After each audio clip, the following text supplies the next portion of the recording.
Audiolibros en 15 minutos. Suscríbete al canal y explora un nuevo libro cada día.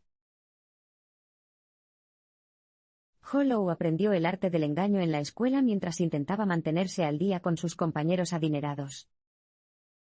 Esta es una historia de fraude financiero, negocios dudosos y engaños. Pero no comienza en una sala de operaciones de Wall Street. Comienza en un frondoso barrio del noroeste de Londres en 1998, el año en que un chico regordete y tímido de 17 años de Malasia llamado Hollow comenzó su primer curso en una de las escuelas privadas más famosas de Inglaterra. Fundada en 1572, la escuela Harrow cobra poco menos de $16,000 por trimestre para educar a los niños de la élite mundial. Entre sus alumnos se encuentran 7 primeros ministros británicos, un primer ministro indio y 6 monarcas de Oriente Medio. Cuando Low llegó, se encontró codeándose con los herederos de los tronos de Brunei y Kuwait. Ahora bien, Low tampoco era precisamente pobre, era hijo de un empresario chino malasio que había hecho fortuna en la industria de la confección en la década de 1990. Su familia tenía un patrimonio de unos $15 millones y vivía en una mansión modernista rodeada de palmeras en Penang, Malasia. Su riqueza era impresionante, pero Harrow era diferente. En comparación con sus compañeros de clase, Low era un chico pequeño y lo sabía. La única forma en que podía mantener las apariencias era mintiendo. Cuando sus nuevos amigos de la escuela lo visitaron en Penang en 1999, alquiló la casa de vacaciones y el yate de un multimillonario local, y sustituyó las fotografías de la familia del verdadero propietario por fotos de sus propios padres y hermanos.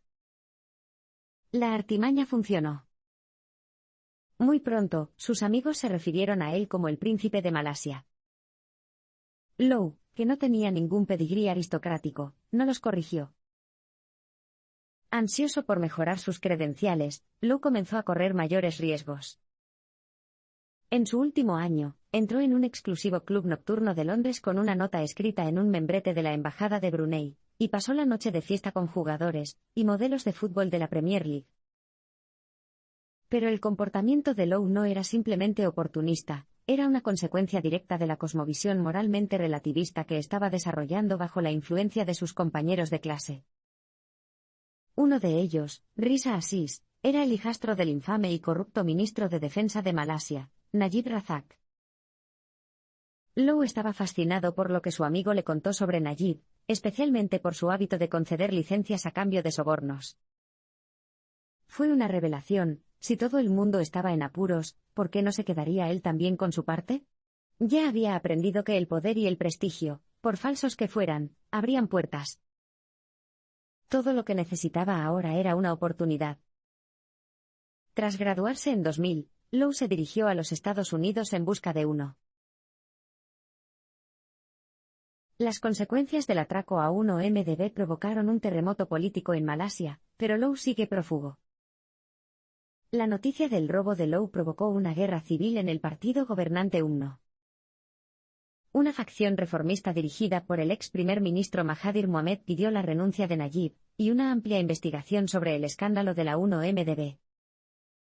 Najib confiaba en poder capear la tormenta, pero tomó la precaución de ordenar a Low que abandonara el país antes de que la Comisión de Cuentas Públicas del Parlamento tuviera la oportunidad de interrogarlo. El estado de ánimo del público se estaba deteriorando rápidamente. A finales de agosto de 2015, alrededor de 100.000 manifestantes salieron a las calles de Kuala Lumpur. Venían de todos los ámbitos de la vida, y expresaron su enfado y su temor de que las deudas contraídas por 1MDB absorbieran fondos para la educación y la asistencia social en los próximos años. Najib ordenó rápidamente tomar represalias contra los manifestantes, y puso en marcha una ola de represión de 3 años. Las camisas amarillas, símbolo del movimiento Versío Limpio, estaban prohibidas en los espacios públicos. Se cerraron periódicos y se encarceló a los denunciantes. Las conversaciones sobre 1MDB desaparecieron de las noticias, y la gente común aprendió a ver lo que decían. Para mayo de 2018, Najib creía que lo peor había pasado, y apostó a que podría llevar a la UMNO a otra victoria electoral. Se equivocó. En un sorprendente revés, el partido de Nayib se incendió, y los malasios eligieron a la coalición anticorrupción de Mahathir, Pakatan Harapan o Alianza de la Esperanza, por aplastante victoria. Fue la primera vez en la historia del país que la UMNO quedó fuera del gobierno. Los temores de que Nayib llamara al ejército para anular el resultado resultaron incorrectos. Reconociendo que se le habían acabado las opciones, entregó las riendas del Estado a Mahathir. El nuevo primer ministro no tuvo rodeos tras asumir el cargo. Dijo que había llegado el momento de que ciertas cabezas cayeran. El de Nayib fue el primero en caer en la tabla de cortar. A las 14:30 del 3 de julio de 2018, funcionarios anticorrupción irrumpieron en su mansión de Kuala Lumpur y lo arrestaron. Al día siguiente, compareció ante el tribunal para ser acusado. Fue un cambio notable. Apenas 8 semanas antes, había estado por encima de la ley, ahora, por fin, se enfrentaba a la justicia. Low pasó la noche electoral en Tailandia. Esperando que su antiguo aliado lograra la victoria, ya había puesto champán en hielo.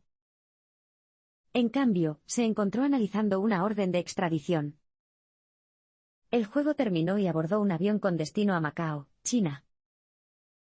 Durante las 2 semanas siguientes, se mudó por todo el país antes de terminar finalmente en Shenzhen, una ciudad arenosa en el sureste. Luego, sin previo aviso, desapareció. Low sigue prófugo. Se cree que sigue en China. El astuto cultivo de compañeros influyentes por parte de Low lo llevó a Abu Dhabi y los estados del Golfo. En 2001, Low se matriculó en la Escuela Wharton de Filadelfia, centrada en los negocios. Inteligente pero perezoso, descuidó sus estudios y se centró en la socialización. Organizaba lujosas fiestas repletas de champán en las que se servía sushi en los cuerpos de bailarines que llevaban nada más que bikinis con hojas de lechuga. Muy pronto, los estudiantes lo llamaron el Gran Gatsby asiático. Low mostró pocas señales de disfrutar de estos eventos. Mientras otros bebían tequila de alta gama y bailaban, él amamantó una corona e hizo incómodos intentos de charlar trivialmente.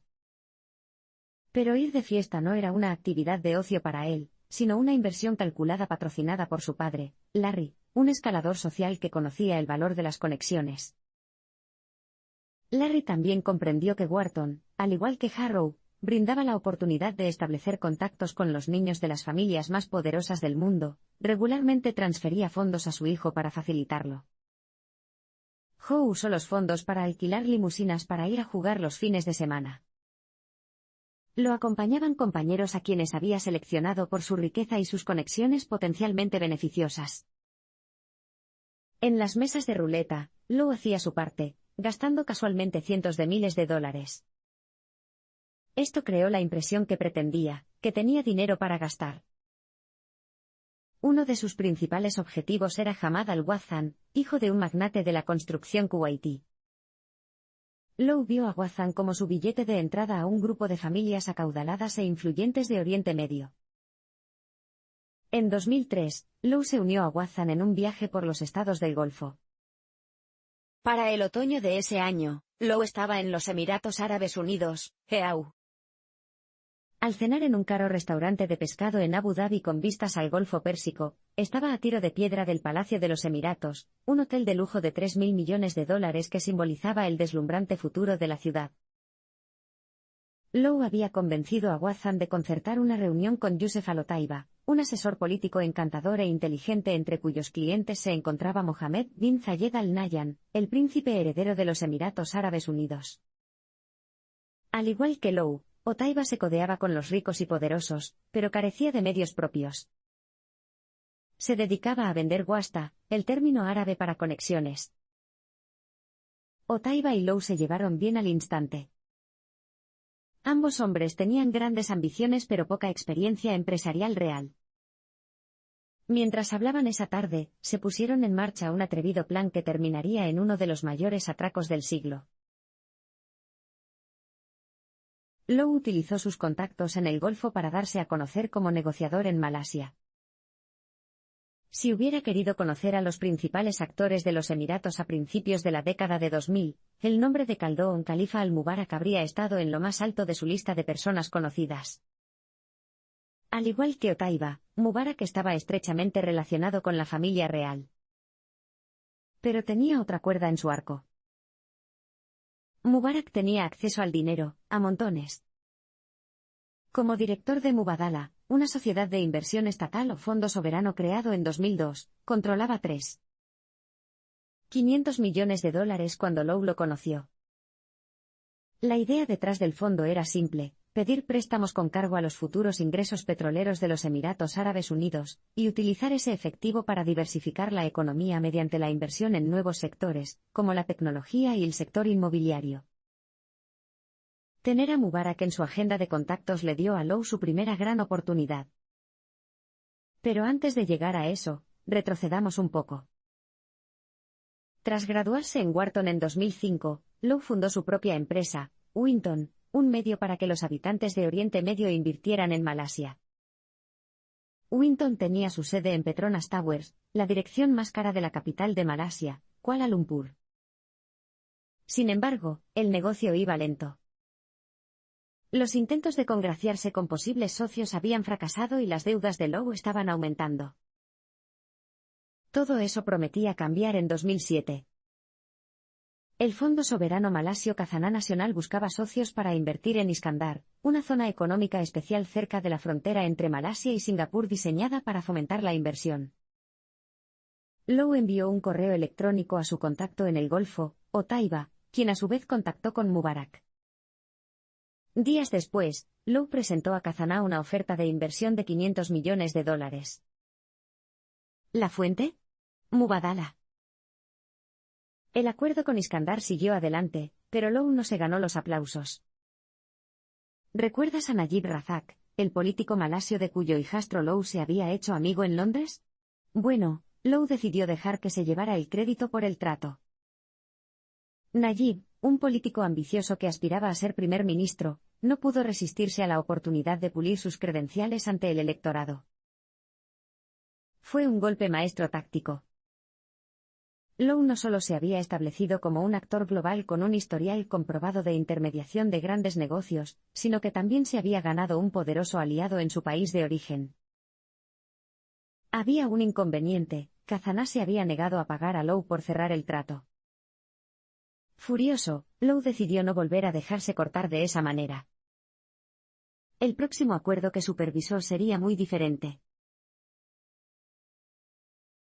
Un malestar político en 2008 hizo que Lowe escuchara al primer ministro malasio. El acuerdo de 2007 con Iskandar dejó a Lowe atrapado financieramente, pero en una buena posición política gracias a su alianza con la estrella política en ascenso Najib Razak. Sin embargo, parecía una inversión a largo plazo. Mientras Najib careciera de poder real, Lowe necesitaba un proyecto propio. Inspirado por Khaldoon al-Mubarak, Lowe jugó con la idea de crear un nuevo fondo soberano e instalarse como su director. Eso requería dinero en efectivo. Pero, ¿dónde lo iba a encontrar?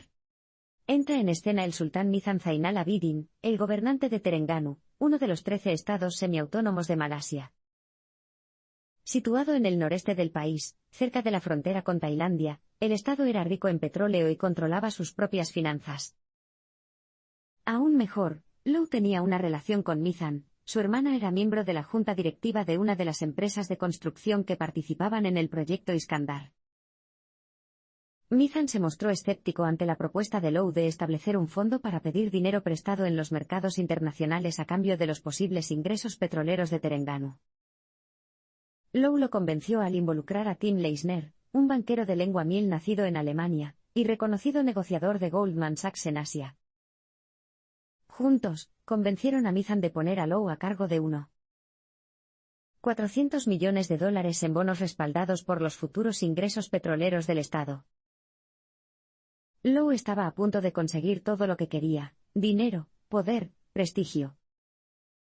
Sin embargo, en el último momento, Mizan se echó atrás y lo desconectó. Por suerte, el destino estaba del lado de Lowe. En marzo de 2008, los malasios acudieron a las urnas. La Organización Nacional Malaya Unida, UMNO, el partido que había dominado el país desde la independencia en 1963, esperaba una victoria fácil.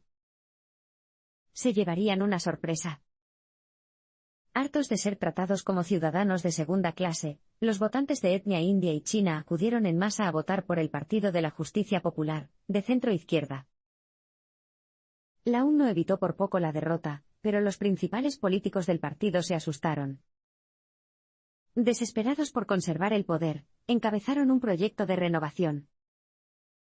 En marzo de 2009, el primer ministro Abdullah Ahmad Badawi renunció, y fue reemplazado por un rostro nuevo con una trayectoria comprobada, Najib Razak.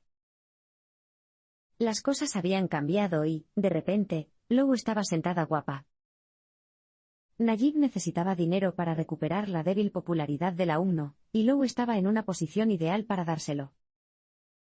Todo lo que pedía a cambio era el control de un fondo de inversión propio.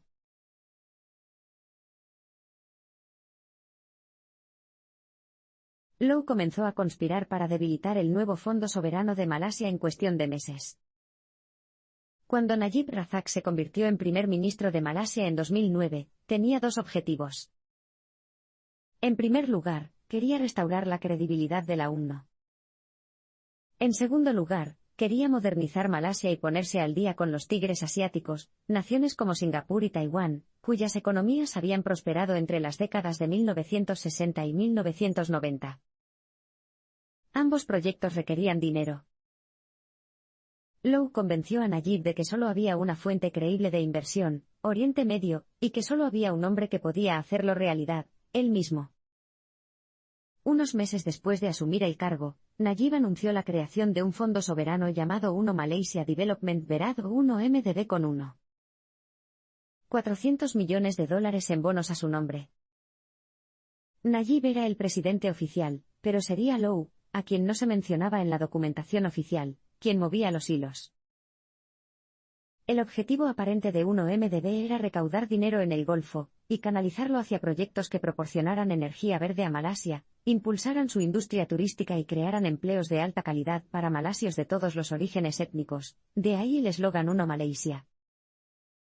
Su segundo propósito, más reservado, era actuar como un cofre de guerra para la UMNO, y financiar becas y viviendas asequibles en áreas donde el partido necesitaba votos.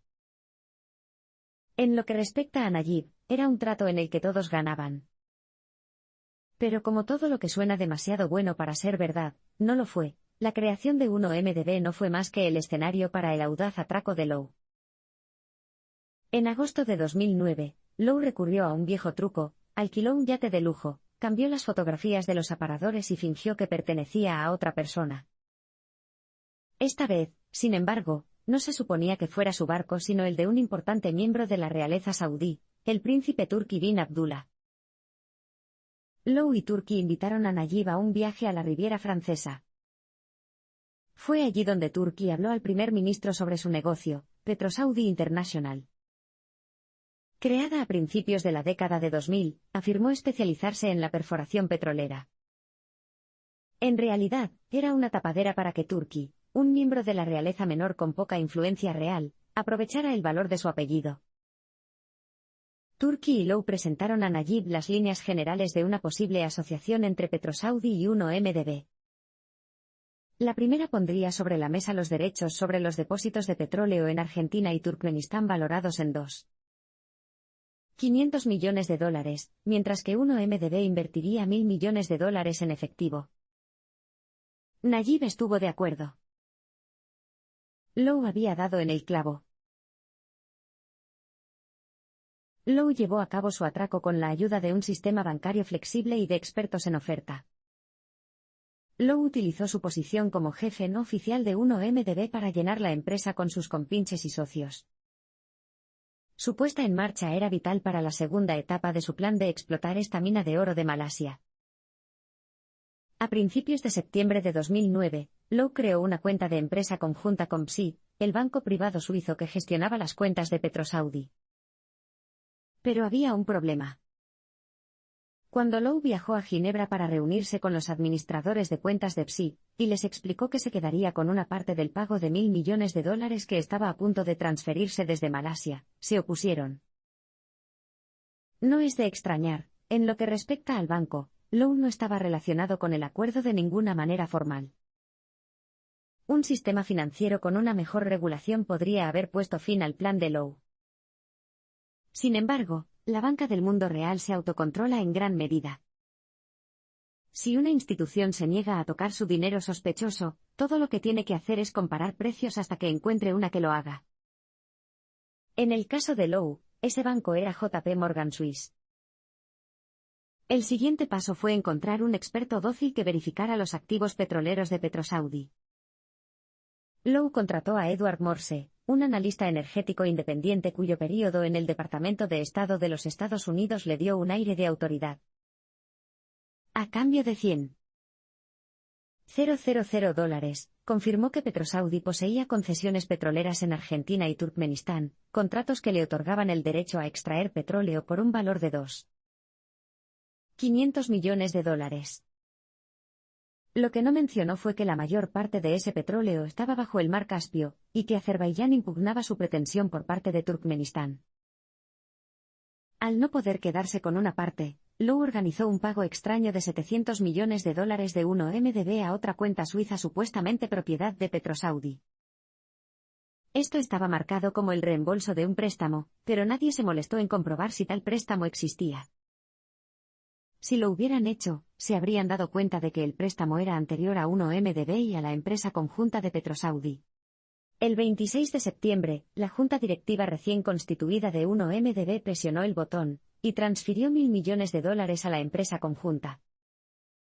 Un acuerdo de $1.000 millones que normalmente habría tardado al menos un año en completarse se cerró en menos de un mes. Como señaló un empleado de 1MDB, era como leer las obras completas de Shakespeare en una hora. Se había omitido mucho. El proceso pudo haber sido confuso, pero el resultado fue sorprendentemente claro. Lowe había desviado $700 millones a sus cuentas bancarias privadas. Él y su cómplice eran ricos. Lowe gastó millones cuando comenzó a construir un imperio de influencia en los Estados Unidos. El atraco de Lowe no fue un esquema Ponzi cuidadosamente construido ni una sofisticada magia financiera, fue un robo a la luz del día. Simplemente sacó millones de dólares de una cuenta y los puso en otra, la suya propia. Ni el gobierno, que emitió los fondos, ni los bancos, que los procesaron, intentaron detenerlo. Entonces, ¿cuál era su plan? Al fin y al cabo, ¿seguro que alguien se iba a dar cuenta de un agujero de $700 millones en las cuentas de 1MDB? Lowe no tenía un plan. Las cosas cambiaron rápidamente tras la creación de 1MDB, y se había acostumbrado a improvisar. Confiaba en su habilidad para salir improvisadamente de cualquier problema que se le presentara. Y en lo que a él respecta, de todos modos no era el momento de planificar cuidadosamente, era hora de celebrar. ¿De qué sirve la riqueza si no puedes presumir de ella? Fue esa idea la que lo llevó a subir a un avión de regreso a los Estados Unidos, el país en el que había perfeccionado por primera vez el arte del ajetreo. Lowe se convirtió rápidamente en una de las ballenas más extravagantes del país, término utilizado por los casinos y clubes para describir a quienes más gastan. Entre octubre de 2009 y 2010, Lowe gastó $85 millones en bebidas alcohólicas, playmates de Playboy y viajes en jet privado a Las Vegas, lo que sea, lo compró. Cuando Lowe vio a la actriz Lindsay Lohan en un bar de Manhattan, le envió a su mesa 23 botellas de champán cristal. Otra noche, acumuló un billete de $160,000 en un solo club nocturno de Chelsea. ¿Se estaba divirtiendo Lowe gastando todo este dinero? Era difícil saberlo y, de todos modos, no se trataba de eso. En sus días de universidad, las fiestas habían sido una forma de conectarse con personas que podían hacerlo rico. Ahora que era rico, buscaba otra cosa, quería gobernar un imperio de influencia. Fue por esta época cuando Lowe comenzó a cultivar celebridades. A medida que se difundieron los rumores sobre sus gastos despilfarradores, estrellas de Hollywood y músicos conocidos se vieron envueltos en la órbita de Lowe. Para su fiesta de cumpleaños en noviembre de 2010, una extravagante fiesta junto a la piscina en Las Vegas con leones y tigres enjaulados, Lowe pasaba cada vez más tiempo con artistas como Leonardo DiCaprio, Jamie Foxx, Usher y Ote Genesis. ¿De qué hablaron? Bueno, negocios o, más precisamente, mundo del espectáculo. Lowe había tenido otra idea brillante. Lowe anunció su llegada al mundo del espectáculo al aceptar fundar el Lobo de Wall Street. Leonardo DiCaprio ya era miembro de la realeza de Hollywood cuando conoció a Lowe a finales de 2010. Estrella de innumerables éxitos de taquilla, incluida Titanic, una de las películas más taquilleras de todos los tiempos, estaba acostumbrado a ser cortejado por perdedores. Dondequiera que fuera, la gente le hacía favores, y él lo consideraba algo a lo que tenía derecho más que un beneficio. Sin embargo, Lowe no era un fanboy promedio. DiCaprio podría haber tenido suficiente dinero propio, pero había una cosa que no podía pagar: independizarse de los estudios de Hollywood. Y eso es lo que le ofreció Lowe. En 2007, DiCaprio ganó una guerra de ofertas con Brad Pitt por los derechos de una autobiografía del famoso estafador Jordan Belfort, titulada El Lobo de Wall Street. En él, Belfort relató cómo había pasado las décadas de 1980 y 1990 manipulando el mercado de valores, malversando millones e inhalando cocaína con prostitutas. Era una historia trepidante de codicia y libertinaje lista para la gran pantalla. Hollywood había publicado historias sobre la depravación de Wall Street en el pasado, y tanto American Psycho como Boiler Room habían obtenido buenos resultados en taquilla. Pero el escritor elegido por DiCaprio, Terence Winter, había redactado un guión que parecía embellecer la carrera de Belfort. A Martin Scorsese le encantó, pero nadie en Hollywood estaba dispuesto a gastar $100 millones para una película con clasificación R que celebrara los excesos de un criminal. Pero Lowe no era de Hollywood. Creó una productora llamada Red Granite, y accedió a cubrir los costos de producción de El Lobo de Wall Street, lo que le dio a DiCaprio total libertad creativa para hacer realidad su visión. El dinero comenzó a fluir en abril de 2011, cuando Lowe transfirió la primera cuota, $1,17 millones. Un mes después, gastó dinero en una fiesta de $3 millones para anunciar la llegada de Red Granite al circuito cinematográfico de Cannes, sede del famoso festival de cine. Kanye West pagó mal $1 millón por actuar, y llevó a Belfort a Francia para unirse a las festividades. Belfort, un hombre que sabía un par de cosas sobre el fraude, olía a rata. Lowe, le dijo a su esposa, estaba llevando a cabo una maldita estafa. Nadie en su sano juicio gastaría el dinero que se había ganado como lo hacía el malasio. Solo era cuestión de tiempo que los planes de Lowe, una serie cada vez mayor de transacciones fraudulentas que involucraban a 1MDB, salieran a la luz al igual que los de Belfort. Tenía razón. Un informante descontento terminó revelando el escándalo de 1MDB y exponiendo a Lowe. Lowe cerró otro acuerdo en 2012. Esta vez se asoció con la International Petroleum Investment Company, IPIC, un fondo soberano controlado por Abu Dhabi. El 21 de mayo, 1MDB transfirió $1.750 millones a una organización ficticia que supuestamente operaba en el mercado de centrales eléctricas asiáticas. Días después, $576 millones de ese dinero llegaron a una cuenta bancaria vinculada al IPIC. Fue otro reembolso del préstamo falso que, una vez más, llegó a manos de Lowe. Aquí estaba el resto del capital que se utilizó para hacer el Lobo de Wall Street, sobornar a los votantes malasios de Nayib, y seguir financiando el lujoso estilo de vida de Lowe. Pero había un problema: aún quedaban cabos sueltos del primer atraco de Lowe. En 2009, Lowe pagó a Turkey y a otros intermediarios una pequeña fortuna por su papel en el atraco a 1MDB. PetroSaudi, la empresa fantasma que hizo posible el acuerdo, no había sido tan cuidadosa. A su antiguo director, un ciudadano suizo llamado Xavier Justo, se le adeudaban aún $2 millones. Justo había advertido a sus antiguos empleadores que haría públicos los documentos incriminatorios que tenía en su poder si no pagaban. Lo ignoraron. Mientras tanto, el disgusto por la corrupción crecía en Malasia, y circulaban rumores de que Najib se estaba beneficiando de los esfuerzos de Low, y utilizaba 1MDB como cuenta de gastos personales. Los manifestantes con camisas amarillas que pertenecían a una coalición llamada Versi, que en malayo significa limpio, habían salido a las calles, pero poco había cambiado. Sin pruebas concluyentes de su mala conducta, Najib era intocable. Eso cambió en 2014 cuando justo decidió apretar el gatillo. Se puso en contacto con la periodista de investigación británica Claire Reucastle Brown, editora de un medio de información en línea centrado en Malasia llamado Sarawak Report, y le ofreció venderle las pruebas del primer acuerdo de Low con 1MDB por $2 millones. Al no poder recaudar esa cantidad por sí misma, Brown contactó a Tom Coy ONG, el propietario de Edge, la revista de negocios más vendida de Malasia. Tom pagó y, a finales de febrero de 2015, Brown publicó su primicia. Con el título El atraco del siglo, documentaba cómo Hollow había utilizado a Petrosaudi como tapadera para quitarle millones de dólares a 1MDB.